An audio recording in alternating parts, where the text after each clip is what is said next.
Hey there, everybody. Welcome to the Gamerpreneur Podcast. I'm your host, Dr. Bradford Carlton. Today, I have a very special guest with us. I have a Mr. Colton King. Hi there, Colton. What's going on, guys? Not too much. It's a beautiful sunny day in Las Vegas. How about yourself? It's a little bit overcast over in Ozark, Missouri. Oh, that's like the middle of nowhere. Yeah. It's pretty close to Springfield. That's what the area is most commonly known for. It's outside of Springfield. So, yeah. Okay. I think I've driven through there once when I was 14 or so. I didn't drive. My parents were driving, but. All right. So, Colton, why don't you begin by just telling us a little bit about yourself, and then we'll kind of get into it. So I would say that I would like to, myself, I think I'm a part of the esports industry, but I'd like to share a little bit more how I got into that. I was a live streamer for, I'm a live streamer for about a year now, I streamed over 1,000 hours last year over on a site called DLive, and that's sort of where I built my community up, transferred over to Caffeine about fourth quarter last year. And then I've been streaming over on Caffeine, and I've had success in finding, a community and knowing what that looks like and having over 10 concurrent viewers. So having some level of success there. And Caffeine launched out of beta, announced their partnership program, and now I'm like essentially getting involved with them. And then my private equity background, sort of what I've done there. I'll share more.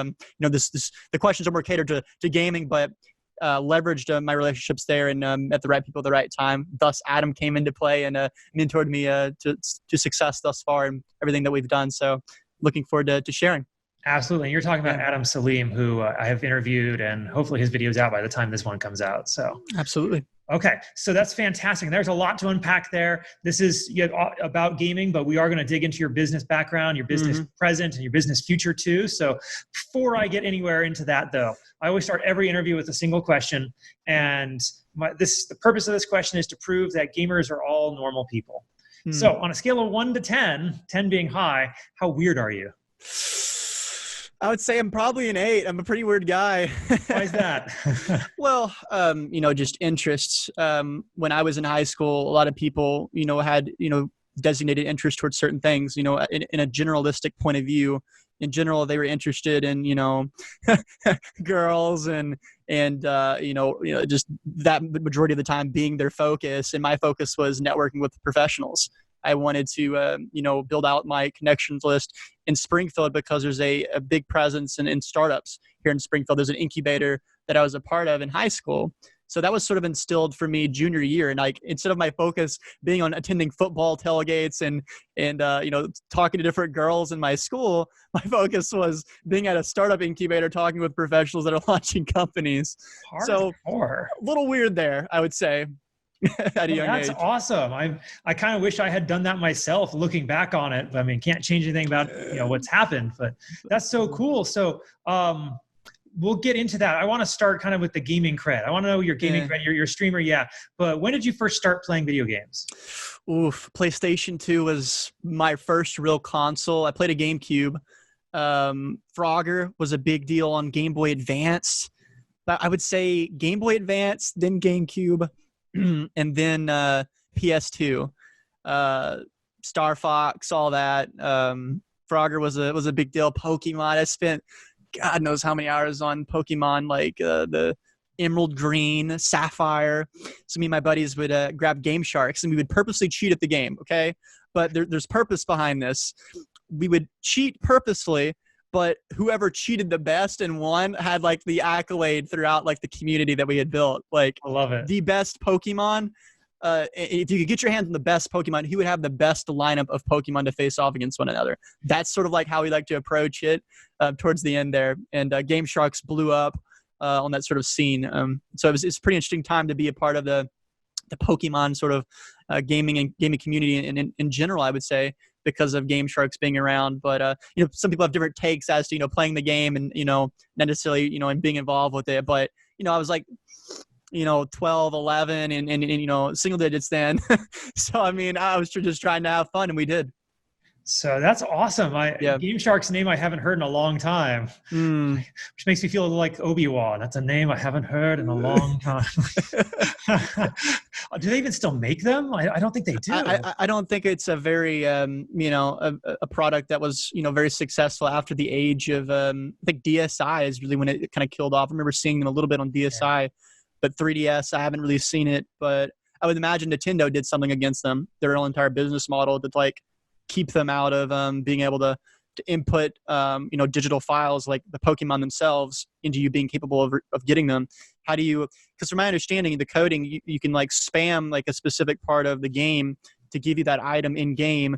And that's basically what that was doing. It was like a medium through which you could hack the game essentially and get whatever you want for different reasons, like unlimited master balls or whatever ball that you wanted to catch as many Pokemon as your heart desired. Sure. Without any try. So to make myself sound a little bit older than you, I played Red and Blue back in the day.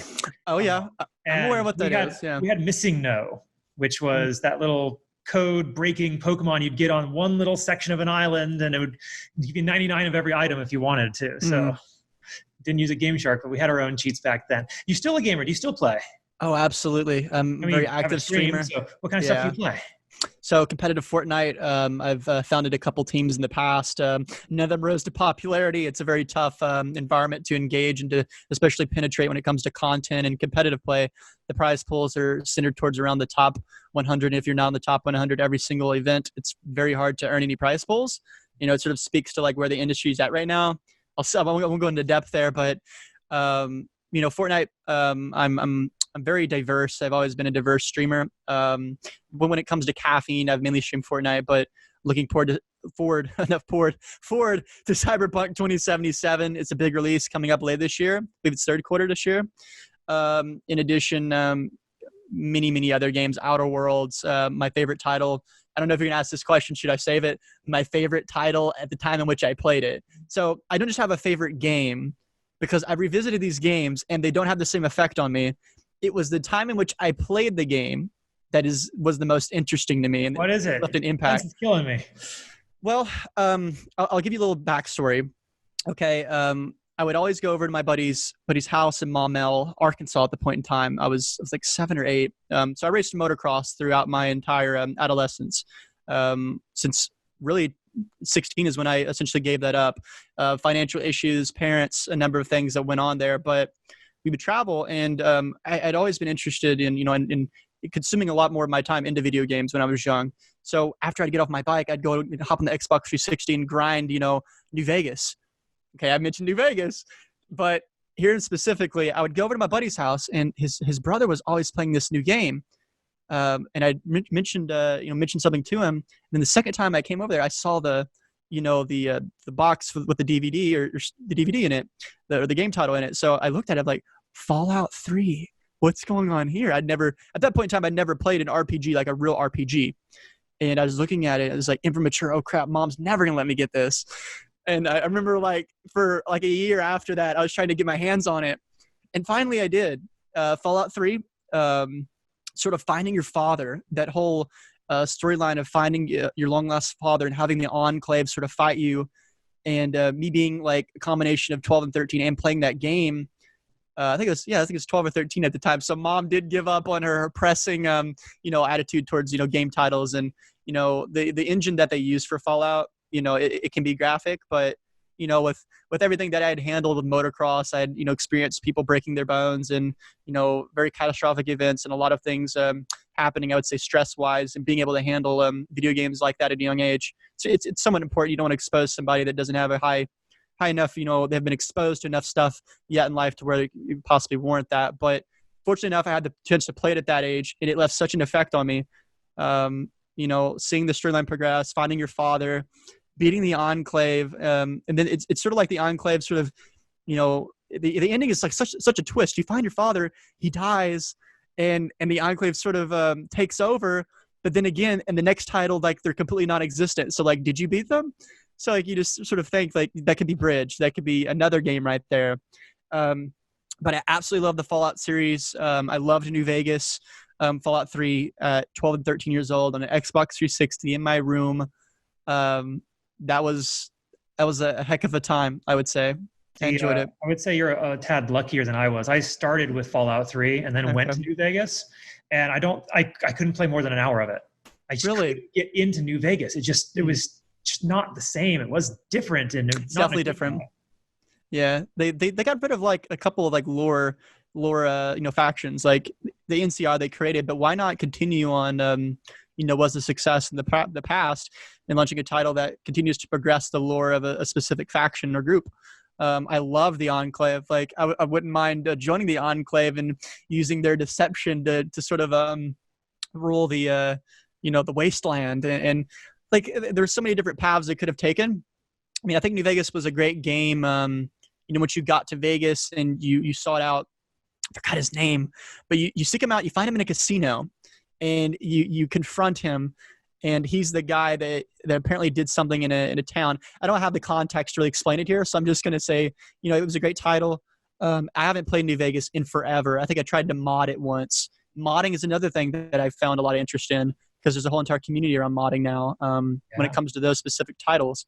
There's like a subscription platform that you can get a part of. I forgot the name of it, but you can subscribe to have access to all the mods in the community, texture packs. You can make Fallout, Skyrim look like it's never looked before and sort of bring it to life in a different way graphically. Oh yeah, Skyrim, that came out almost 10 years ago, 9 years ago, and it's just insane what that game looks like. Isn't that crazy? 10 years ago, Skyrim was released. Now I feel old. It's crazy, man. 11, yeah. So it was, almost 9 years ago. 11/11/11. The title release date. It's cool. All right. So this is the Gamerpreneur. I want to talk business. Okay. Why don't you tell me about your professional background? You started at 16. Where'd you go from there?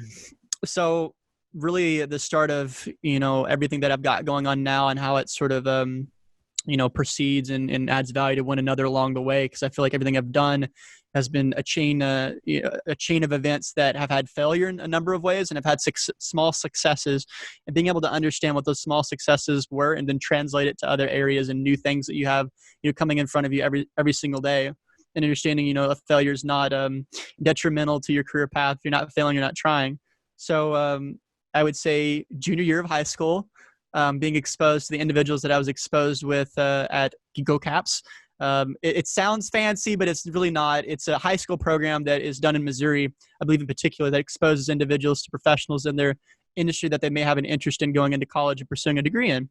It's called Greater Ozarks Center for Advanced Professional Studies.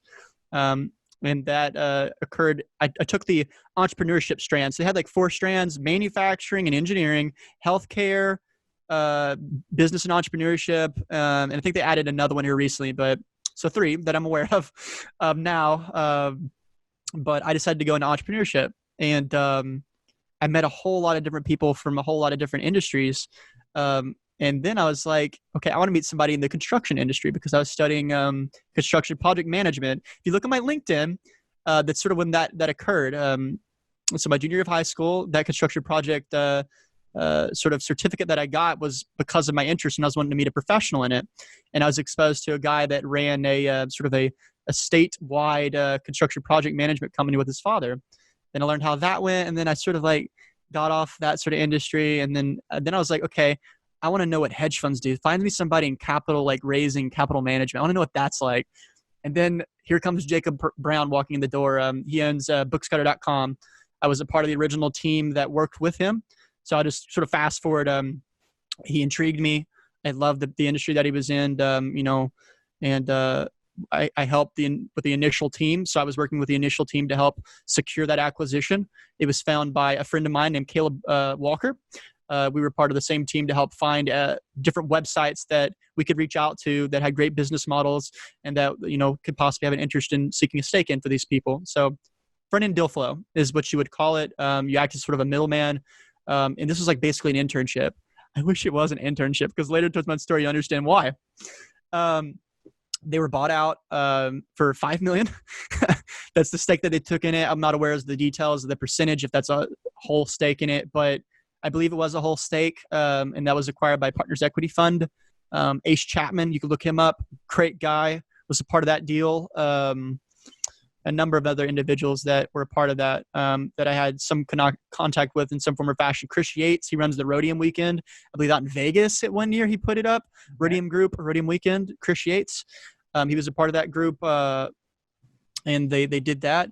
But the reason why I'd wished I had not been an intern is, well, the payout, getting equity in the company. If you find the deal, you're the guy that gets some equity and some say. And, due to being, my age, we didn't receive a whole lot from that. And, that was humbling. But then again, maybe more focused and more driven than ever. I mean, the slice 5% that we would have gotten is worth $275,000. Split that both ways, $130,000 and something dollars. So that we could have had at that age that we could have invested with them or kept in equity and helped scale the business. But I was kind of salty about it afterwards. And he's like, well, why don't you come and do a marketing gig with me? And we run marketing campaigns. And, that marketing campaign was, I believe, a success. We tried a number of different things together. My main success was in not display ads, but AdWord campaigns. We targeted a number of keywords. We did Reddit ads. That wasn't a success. That flopped pretty massively. Reddit ads in college subreddits did not go well. We thought it would. I mean, to explain this business dynamic a little bit, Bookscatter is a website like Chegg that you type in an ISBN number, and it finds the best buy and sell price for that given textbook. It also find rent price if you want to rent it. So I would try and, utilize what we were offering towards a college subreddit with 100,000 plus users, or we had like a metric that we would follow. It had to have 50,000 minimum in order for us to engage and try and focus on that subreddit. But they didn't go well, which was interesting to me. It turns out AdWords was the success, the pretty, basic AdWords, just there's different models you can use. CPA is what we used, cost per acquisition. So when they click on the link that you promote, how much dollars do you have to spend per the amount of clicks and that they do on the ad? How much does it cost to convert one? And that was the model that we focused on, a CPA model, not a cost per click model. So cost per click model is just trying to get clicks, click. So you would be at the number one. That's right. You'd want to be at the number one, but you're going to pay more for that per click. And we focused on being sort of a neutral ground. How do you get the best cost per acquisition of a person that turns into business, turns into revenue? So I averaged a 17% conversion rate on my ads from everything I've pulled for AdWords. Yep. I think it was a great success. Me and Jacob have been in contact over the years, and he now is trying to become a whole owner in it. I look forward to reaching back out to him once more. I haven't spoken with him in a little while, but great individual, helped me in a number of ways understand how to navigate the world of private equity, understanding what the good and the bad is.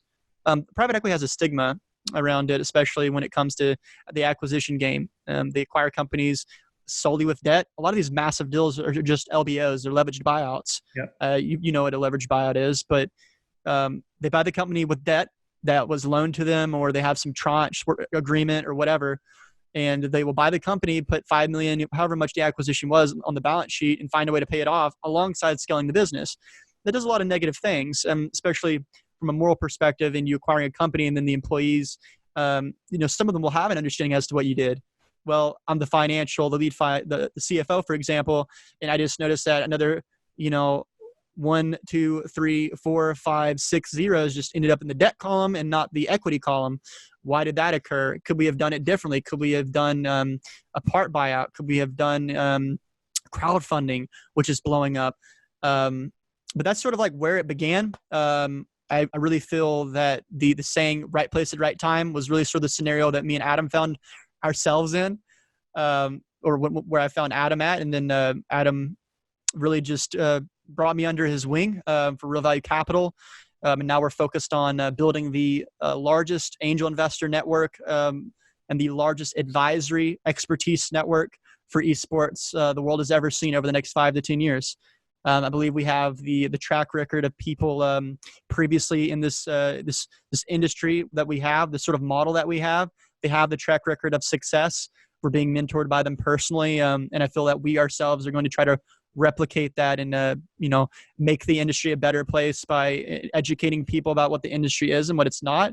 Understanding that right now 8 times more revenue than any other specific sector of revenue in esports comes from sponsorships and advertising. Not a lot of people know that.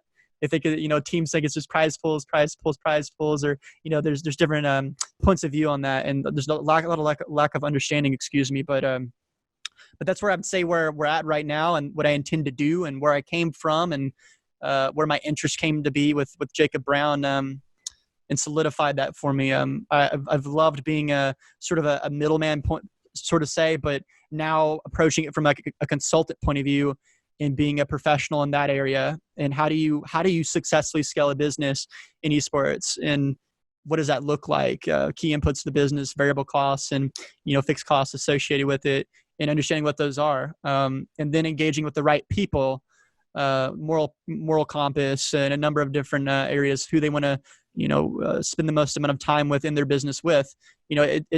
Who you spend the most amount of your time with, you'll eventually become that person in some form or fashion or aspect.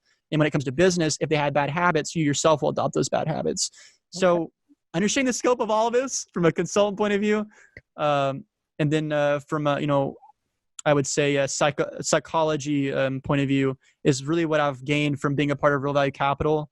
Now I've been a partner for a very short period of time with them. I'm excited. Okay, that is absolutely incredible. I feel like I'm out of breath after listening to you. I can keep going though, but yeah, that absolutely. Is so much to unpack. Yeah. So how about why esports? Like, what? So you could have gone any direction. Like, why esports? Just seeing the what's happening right now, especially related to professional guidance and mentorship, and the lack of foresight a lot of people have.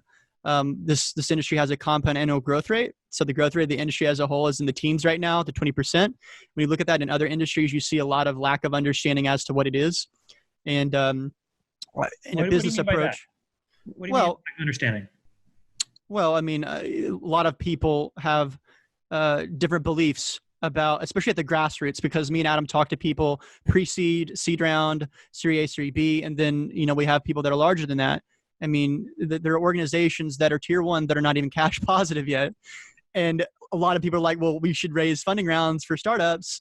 And, there are people that have already scaled, another 5 years from where these guys at the very grassroots are at.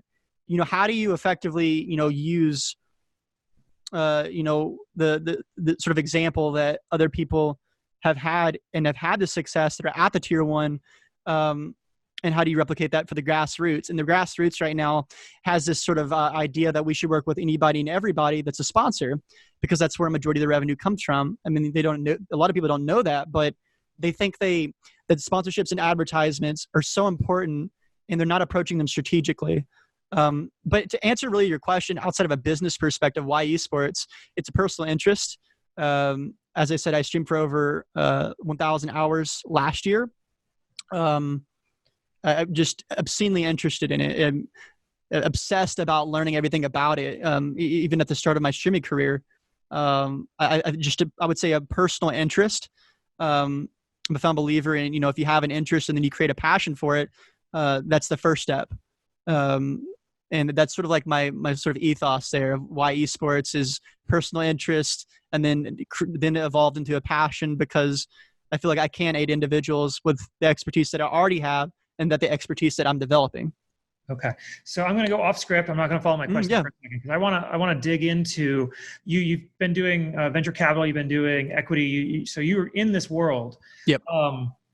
What makes a business attractive? Like what is even the starting ground that somebody even needs to start with in order to even consider, someone coming in? First and foremost, the person that you're dealing with, who's at the helm. Understanding, what their expectations are for a 5 to 10 year period. Just being general questions like, what does your business intend to be and do in the esports industry the next 5 to 10 years? That's really the first question that I ask them. After getting to know them, the person is really important. Yeah. What are you looking to do and be? What are you looking for? So when you're asking that question, the answer, what are you looking for to hear from them? What am I looking to hear from them? Value-added first approach, looking to network and expand their expertise by way of being mentored. to get to $100 million right now, there's really 5 brands that have reached that valuation. And that's the valuation that we really want to focus on hitting.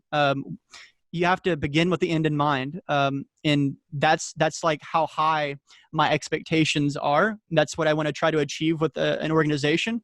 And that sort of expectation being set by having that value-added first approach is what needs to start. Because if you're a grassroots company and, you haven't even raised, your first seed round, you haven't even raised, $1 to $3 million, there are a lot of things that need to happen prior to that occurring, just mentally and sometimes even physically. Most people aren't ready for what that looks like. Can you expound upon that? What is it that you have to do mentally? I want to go into the weeds here.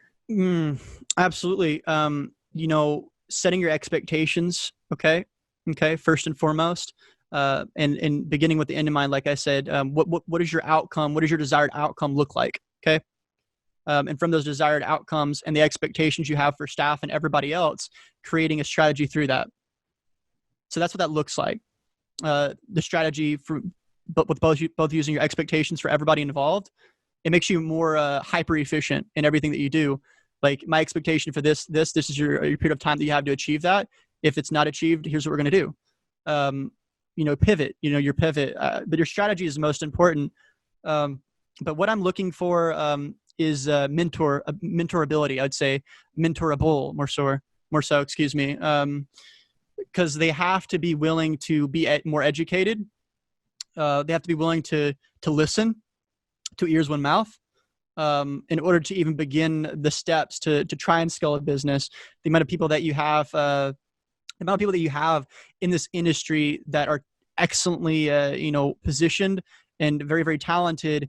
It's so fascinating. Just, over the past week, me and Adam have spoken to people all the way from Switzerland, UK, and anywhere in between. And they have very different expectations and very different, obviously their product is unique. So obviously the outcome, would look different for a specific product, but personally, they're very, very different. And personal and business, your business is going to consume 75% of your time or more if you want to scale, if not more. I mean, your business is your baby, basically, is what I love to say. And you have to take care of it a lot. So approach it like, a child, basically. It's going to be a lot of time, a lot of dedication, a lot of willingness to work through, some things that you don't really want to, work through. You have to focus on the outcome.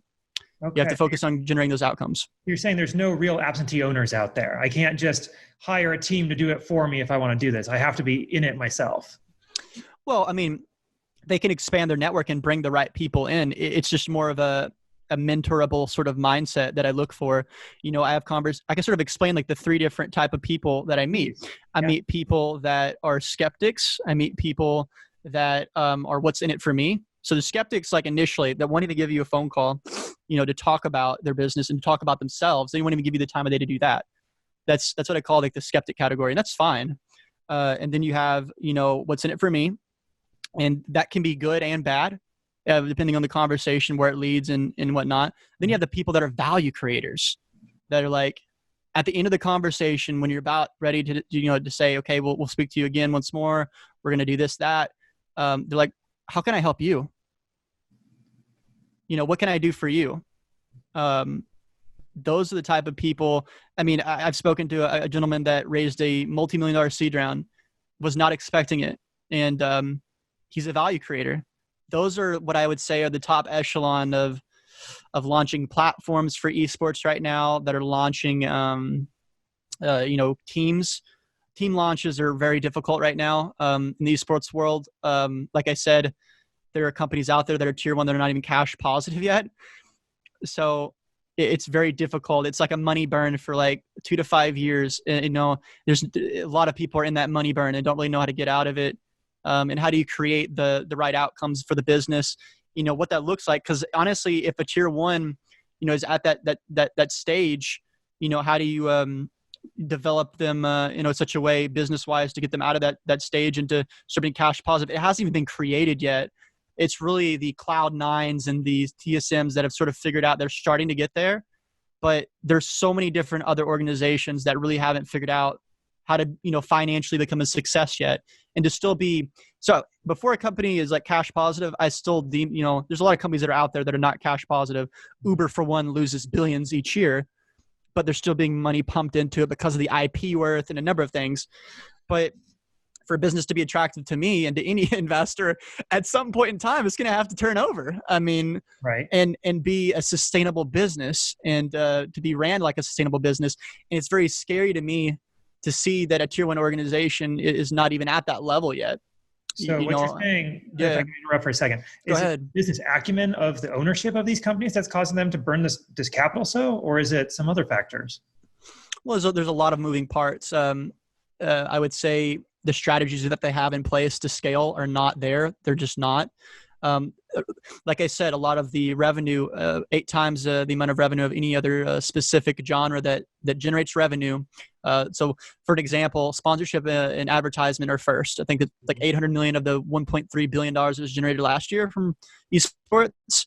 And then prize pools was behind that. Prize pools was an 1/8 of sponsorships and advertisements. I'm sorry, but it should be more like half. That's the issue. Is the outcomes that they desire around these sponsorships and these advertisements. They're not asking for the correct type of business relationship. They're more like, approaching from just an advertising on the jersey point of view, or, being on a stream. It could be so much more synergetic marketing wise, and so much more synergetic, branding wise, and having that brand a part of you and doing things together in unison towards a common goal and outcome, that I don't feel that the strategies have been put in place to the level that esports really deserves. Because the next 5 to 10 years, like I said, we're at a compound annual growth rate in the high teens to the mid 20 percentile range. So the dumb money's coming in, the smart money is coming in. It's going to be very interesting the next 5 years to see who had the right strategy and who didn't. And, checking myself and understanding that if I don't have the outcomes, I don't have the outcomes that I wanted, what do I need to change there? And being so hyper-focused on, outcomes on a quarter-to-quarter basis, a month-to-month basis, and sometimes even a week-to-week, you can have expectations and then focus on the outcome you want. So if it's like a strategy formulation when it comes to sponsorships and advertisements right now, because that's where the revenue's at. That's where a lot of the big organizations in esports, that's where a lot of the revenue is being generated. And I feel that a lot more can be generated due to these strategies being put in place and to work with brands at a higher level. What kind of strategies would you recommend? How would you create that synergistic relationship? Well, first and foremost, if it's a venue and a team, there can be a strategy set in place there. For example, venues and prize pools can work together in a more organic approach to do advertising and marketing together. Like, for example, there's always tournaments going on, and they could be announced in a lot of different ways. But they should do it in a way that sort of like franchising. Franchising is doing something very interesting, and it sort of a lot of teams were pushed away from it. So I'll use this as an example because some people hate the franchising idea, and then a part of me is starting to come around to it more and more, because I'm seeing that when you franchise and you become a part of something bigger, like a publisher of a game, or a developer more so, like Activision Blizzard that's doing the COD League right now. You partner the initial drop that you had to do to even partner with Activision Blizzard and to form a team, like Energy, for example, that team formed Chicago Huntsmen. It's $25 million. Oh, geez. So they pushed out Elevate, from my understanding, as an organization. I'm not going to say pushed out, but they're not attending anymore, and that's a team that I enjoyed seeing. I've followed Elevate pretty closely. Their team that they had won $100,000 prize pool in the last 5 years from COD, and they're not even in the scene anymore. So what's going on there? Why is there not enough investors and strategists in the organizations to say what was the thought process behind not getting involved with that? And what would the thought process be to work with them at that high of a level and to be a part of that? I saw the COD League go to like 70,000 plus views. I'm sorry, that's successful. 70,000 plus views on YouTube, that is successful to me. And on a viewership basis, if you looked at the crowd, if you looked at the shout casting quality, Frankie is absolutely phenomenal. I love to see her her smile and her shoutcasting. She has such a unique point of view, and I just love her shoutcasting. She's so good at doing it. But looking at what they've done, I think it can serve as a business model to help engage at a higher level in marketing, so teams are more successful in marketing in general. Because teams are, I would say, the team related business is a couple of different parts. You have your program for the players to be successful, so health, wellness, fitness, and then the training that goes into it, and having a coach alongside you to be the best, like the best program in esports. And then obviously you have to, get them to the tournaments. They have to compete, and they have to place high enough to win. Mm-hmm. And the marketing of that all. That's sort of the business of teams right now. Prize pools, flying them to where they need to be, the training of all that, the health and wellness, IPing all that, wrapping it in content, and then marketing it. That's that business. And then you have the venue side of the business. So how do you use brands and coordinate the right relationships to have a kick-ass tournament, and baller setup when it comes to the stage, and having the brands where they need to be, and then having the correct professionals speak. I don't see enough of this. I want to see who there's esports awards and there's game awards and all that, but I would like to see more industry insight and professionals being at these events and making appearances and talking about like basically like a Gary Vee of esports. I want to see that passion. And Gary Vee stepped into esports, interestingly enough, Minnesota Rocker. I want to see more people like Gary Vee. I want to see people that the guy knows how to drive value in every relationship. And it's a testament to the VaynerMedia and what they've been able to do. But he sees it. And there's a reason why Gary Vaynerchuk is a part of a team in the COD League. There is a reason there, because he knows that franchising is going to bring in the bigger players in terms of marketing to have the bigger strategies. And a lot of people didn't like the branding. Chicago Huntsman, Toronto Ultra, London Royal Ravens. There's some interesting names, but I think that approach is getting it's becoming more and more appealing to me as an investor, willing to partner with the biggest publishers and developers of these games is a big deal. Like EA, I see doing something with Apex Legends pretty soon. Like Apex Legends has a decent competitive community. It can be raised to a higher level. So EA is going to franchise. CSGO they just announced CSGO's franchising. I forgot the name of it. I feel I read about it in detail, and then now I forgot about it. Just slipped my mind. But they franchise CSGO now, and the competitive community has been really up in arms lately. ESL decided to make an interesting move and basically gut the ranking system of CSGO, which was HLTV, that's been around for like a decade, and from my understanding, like a decade and then on. It's been around for a long time. The point is it has credibility.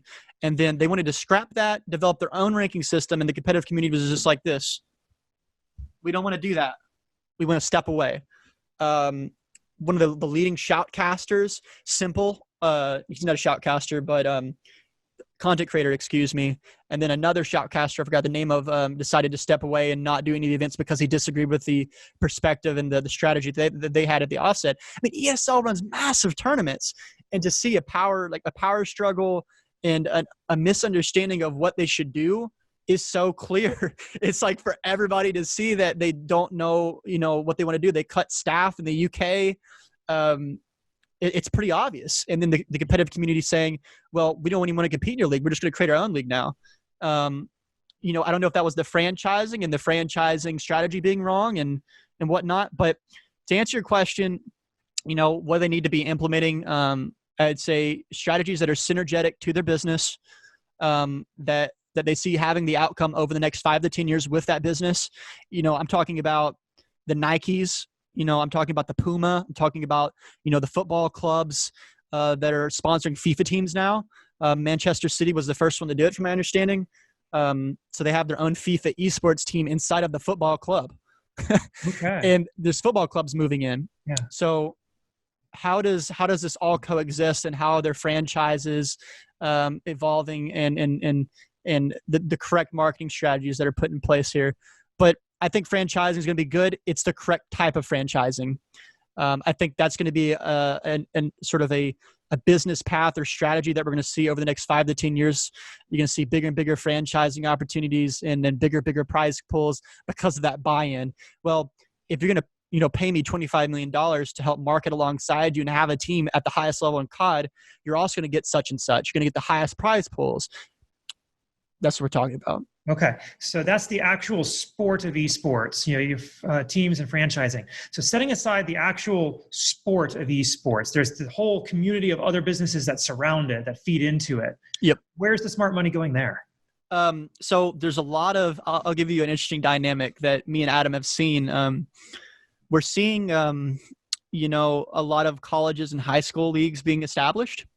Yeah. There is going to be in the next 5 to 10 years, the platform, the correct tech platform, that is going to connect all of them and sort of create a combine towards success at the professional level.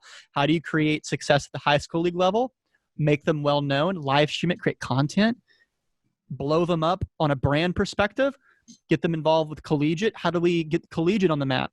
It hasn't really been established. There's a collegiate association, but I'm talking like at the live production value that they could have, it's not there yet. They need a league with the prize pool, with scholarships. But my point being is that's going to occur. And then semi-pro, Serie E was just announced. Esports Arena is going to be doing that. That's semi-pro professional league. I'm not sure if the prize pool is going to be there, but they have a partnership with Walmart. So how do you create the backbone, Bradford, for all of those, all 4 of these? What's the tech platform that's going to help launch careers in all 4 of those over the next 5 to 10 years? That is where we're going to see professional organizations collaborate with them.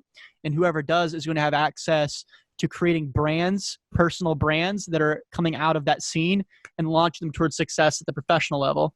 Absolutely. And sort of that combine, that approach, sort of the NFL and NCAA, but esportsified. Absolutely. I reach out to a lot of people on LinkedIn, and it seems there's a ton of people all vying to be that platform. Everybody's trying to do it, and they see it too. Yep. It's like I've seen 3 or 4 that are out there. Their compasses are very different on like what they want their outcome to be. But I've spoken to about 3 or 4 platforms that, whether they see it or not, they're sort of trying to achieve the same thing. Some are focused on platforms. Some are focused on the tech. There are other people that are focused on venue incubators. So, 100 Thieves, bought a big warehouse, and then they put their entire content team in that warehouse in Cali. What about creating an incubator and venue for launching success at the high school scene? So getting all the high school boards involved, showing them what high school esports can be, helping them sponsor that, and then getting the colleges involved to recruit from that talent and do scholarships. Because if there's scholarships involved, high school would love to be a part of it, but it has to be the correct amount. There has to be that strategy involved with content, having the stages built the correct way, and sponsorships, and sort of the collaboration and coordination of all that and how it works can be done. There's plenty of professionals that know how to do that better than even I do. It's just a matter of the execution, the timing in which they do it. I think in the next 2 years, we should see 2-3 years, we should see a big announcement in the collegiate side of things. I think there's a lot of great people working on it. I'm also aware of there's a high school league that has 50,000 users already on their product or their platform. But there's different approaches. There's venues, and there's tech trying to do sort of a similar thing in terms of launching careers towards success and brands. So I believe I answered that question quite thoroughly, but yeah. That was wonderful. All right. I want to pull back for a second. So we've talked about the whole industry. I want to kind of focus more on you if we can. Sure. What makes you special in your business? What makes you different? What's the thing that people should be striving to do so they can be more like Colton? Willingness to learn something. There's not enough people that even have the desire to learn something from any individual. Like our first conversation, Bradford, with your law background. Okay. I don't know anything about law. I don't know, a success story in law. About that. Yeah. But I mean, in a general sense, I don't have that skill set if a person's older than you, I would say that they have, experience in life experience. And a lot of people don't even have life experience. Failing is a part of success. And if you haven't failed, Go try something ambitious. Gary Vaynerchuk talks about this all the time. He's like, if I hear another person say they're going to be a millionaire by the time they're 30, I'm going to punch him in the throat. That's his words. Okay. But the point being is there's so many people, they have, 40, 50 years of their first initial part of their life to become successful. And they think when they're 23 in college, or they get out of college and they have their first real failure in life, that it's all over. And they don't have a willingness to be a lifelong learner. I learned this at, I would say a pretty young age. This goes back further into my story. But when I was in, I think it was, middle school and junior high, I was not in the correct frame of mind. I would say that I am now.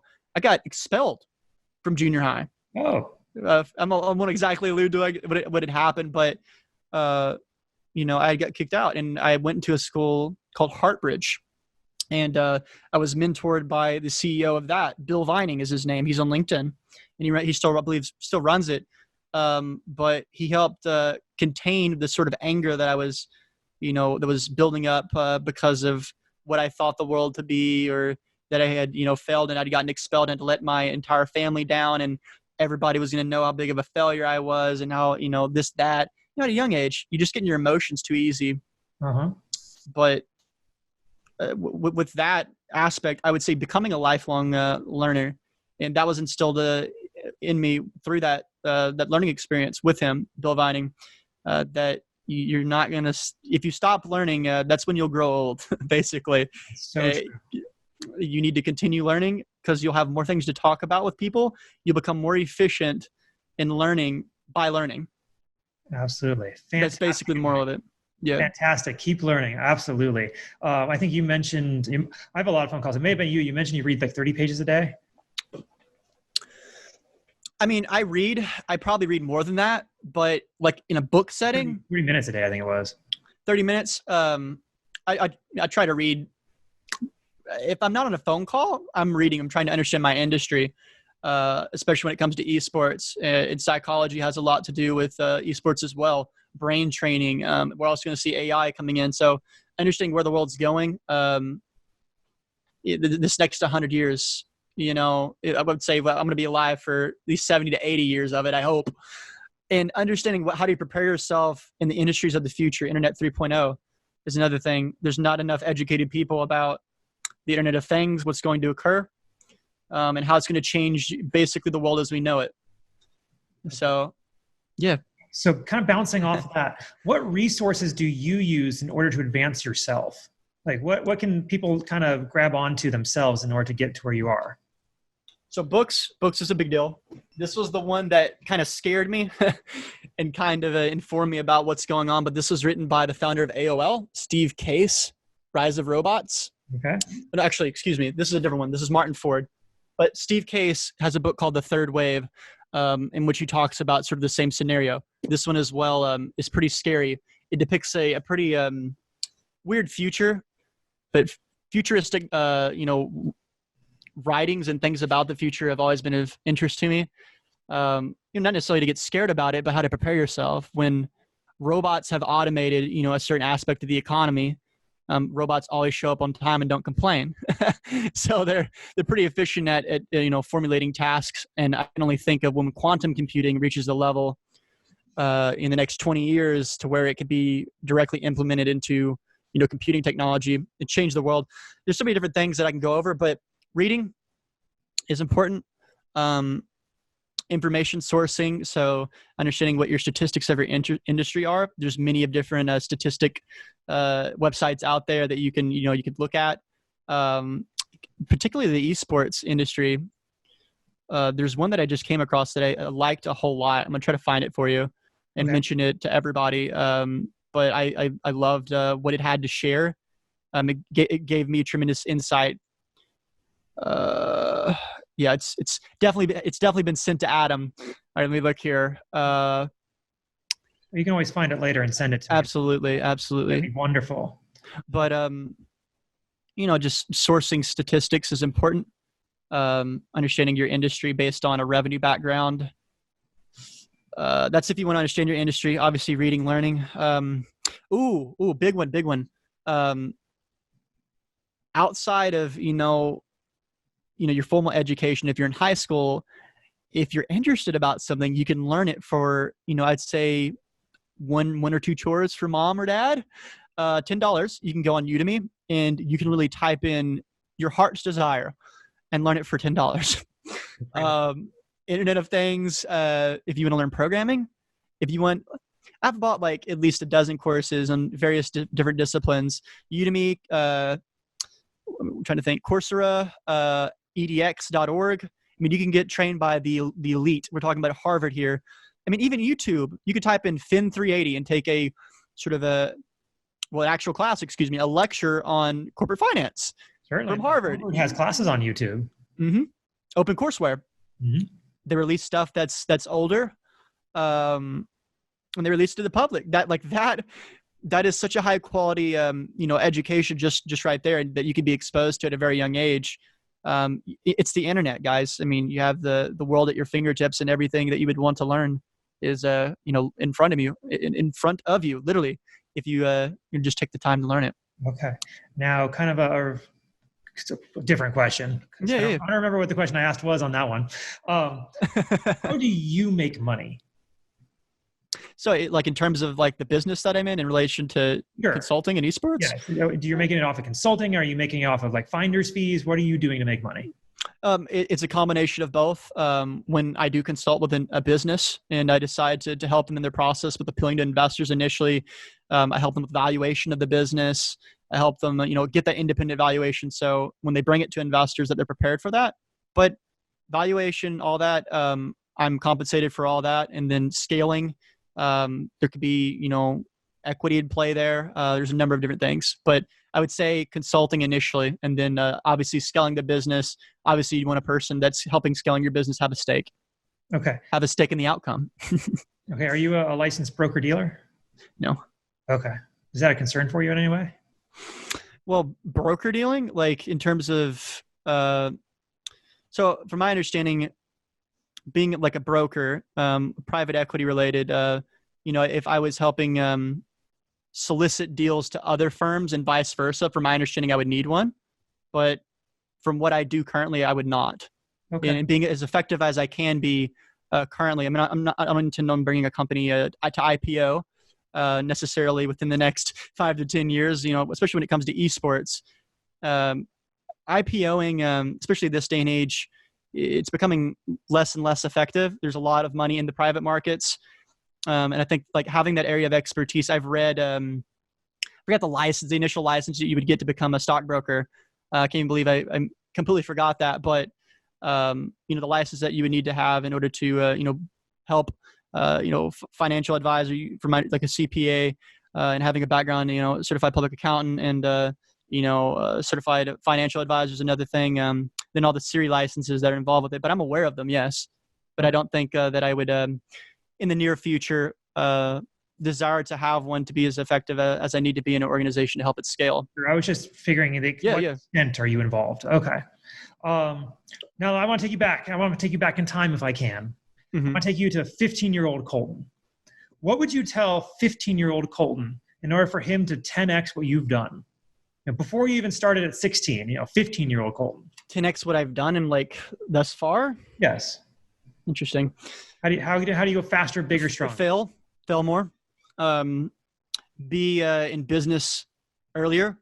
Be a part of business, professional business at a very young age. Even though I was junior year, I'm 20 now. I'm only 20, but I would say beginning as soon as you can, finding the right people, that are of interest to you, like there's perspective industry. Find that person, have them mentor you, and then become a mentor of others. Sort of approaching it from that mentor point of view, and adding value to one another based on your connections. Like when I was as soon as I turned 18, I decided to go to a cigar shop. And that exposed me. I'm not saying that you should smoke cigars, but I mean, it's something. It's a unique product, and it's one of the only products that are left in, especially grassroots level, that it's hand done. Every specific cigar is unique. In understanding sort of the philosophy, Winston Churchill, and what he gained from being a part of individuals and talking at a slower pace and trying to get to know the other person by way of a cigar. That helped me a lot.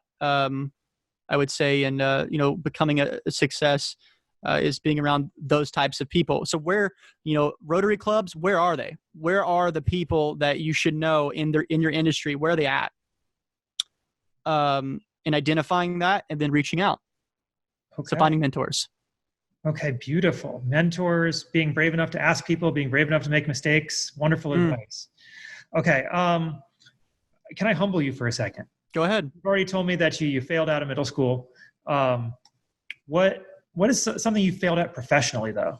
I would say really a personal or business failure, that I thought was sort of both, was not engaging, with what I wanted prior to starting a business relationship. So the initial finder's fee, in being underage and not being under contract, and signing an NDA and everything that you have to go through legally, even though I'm not a legal adult. So you would have to have a guardian or a trust company to utilize that sort of agreement in law, from my understanding. But definitely with obviously your parents, but get them involved. So if you're doing business at a young age, definitely more than likely form an LLC or some sort of trust, and then get your parents and sort of start the business with your parents to begin with.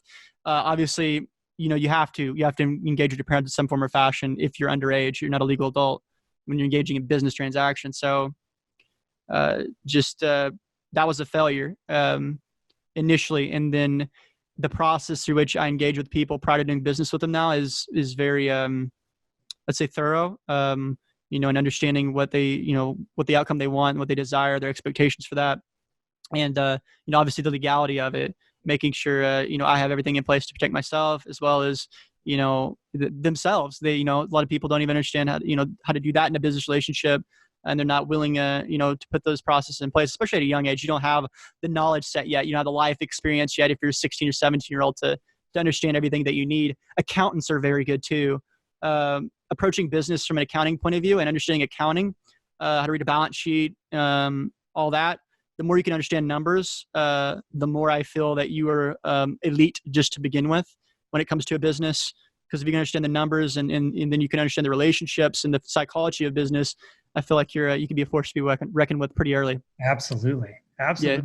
Okay. Now, kind of on the flip side, what is something that you're currently working to improve in yourself? Just be more efficient. Be more efficient with my time. The relationships that I do have, what am I doing with them on a day-to-day basis, an hour-to-hour basis? Well, am I networking right now? Am I not? Just gaining all the value I can and the potential that I can create in others as well as myself. And a lot of that potential that I have for myself is in others and is invested into other people. So how do I, make them a success to thus make myself a success? Okay. So you mentioned scheduling yourself. So I have a phrase, it's kind of my catchphrase. And I want your thoughts on it if we can. Yeah. It's organization is the enemy of sloth. Yeah, that's very true. Organization. Yeah, absolutely. Okay. I would definitely agree. Like from my understanding, obviously being organized is what you would want. But to organize in such a way that, especially with business relationships, understanding, if that person has gotten the outcome that they want to get. Like I speak to this time and time again, expectations and outcomes. Relationships fail because of lack of expectations and majority of the time understanding of those expectations. So how do you utilize that in every relationship? And, just that itself, if you engage at that level business-wise, I feel like you'll be more strategic in like the way you conversate with one another, how you spend your time, all the above, even connecting with them at a personal level, you can be more efficient as to, okay, what are we talking about here? What do we intend to gain from this at a set period of time, et cetera. But yeah, I believe that's definitely true. Organization is the death or the enemy of being a sloth for sure. All right, fantastic. So this has been an absolutely wonderful interview, Colton. Thank you so much. Yeah, how do people find you? Where are you out on social media? How do they find you?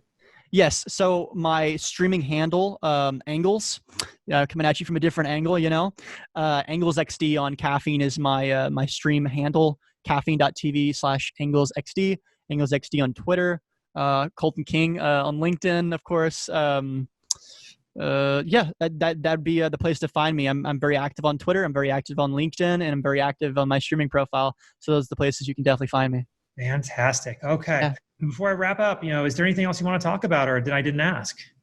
I felt like you did a great job of asking the right questions to get to know the individual that you're podcasting or is on the podcast. Excuse me. I have nothing further, Bradford. I appreciate your time, and hello to the audience, and hit me up if you'd like to have a conversation to connect on LinkedIn, Twitter, wherever may have you. But I try to stream 4 hours a day. Sometimes my schedule is pretty hectic and I don't get to that. But that's another thing. You'd mentioned earlier, organization, and due to me, taking the roles that I have here recently, my streaming schedule has been declining a little bit, and I'm trying to go for partner. And there are a lot of different things that come along with partner, and that being an outcome that I want to have. So how do I manage that? How do I have that outcome? So utilizing my time effectively to stream. There you go. Absolutely. Thank you, Bradford. Oh, thank you so much, Colton. This was a wonderful interview, and I really recommend everybody go back, listen to this again, because there was a lot to unpack. I'm going to have to listen to this a couple times just to pull everything out, because I'm asking questions both for myself and for my audience. So yeah, it was wonderful. Thank you. All right, Colton, thank you so much. Gamerpreneurs, you all take it easy. Hey, if you like this podcast, I'd love to invite you to check out a little bit more about me, Dr. Bradford Carlton, the Gamerpreneur.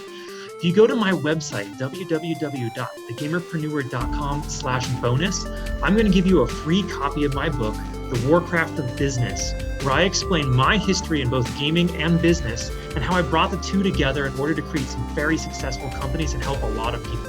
And all you got to do is pay for shipping and processing, and I'll send you this book. I absolutely know you're going to love it. All right, you all take it easy.